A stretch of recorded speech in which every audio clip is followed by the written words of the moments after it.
Welcome to our 5-point explainer on climate change. Now, 5 reasons. Why is it a problem if the ice melts? Well, number 1, the melting ice will cause sea levels to rise, endangering coastal cities around the world. This means the displacement of millions of people. Seawater will inundate land, depositing salt and making the land infertile. Freshwater, point number 2, will be contaminated. The rising sea levels will also mean more destructive storms and disrupted ocean circulation.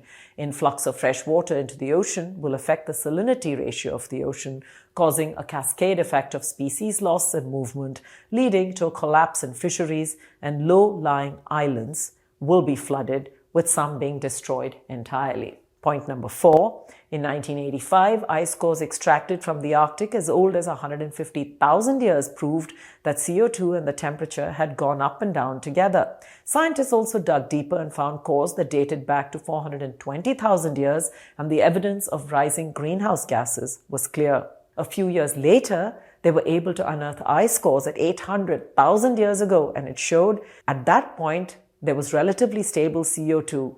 And that lasted for the entire last millennium until the 19th century, and then that sharp rise of carbon dioxide happened since pre-industrial times. Point number 5, with over 3 billion people living on the world's coasts and depending on the ocean for their livelihood, it will be a mass-scale human disaster if rising sea levels happen in a big way. World economies also depend on the ocean as a transportation route for goods and services, and this will trigger an economic backlash. Melting ice in many places could also release pathogens trapped by the ice for hundreds of thousands of years, pathogens for which we have absolutely no immunity, and that could trigger massive worldwide pandemics.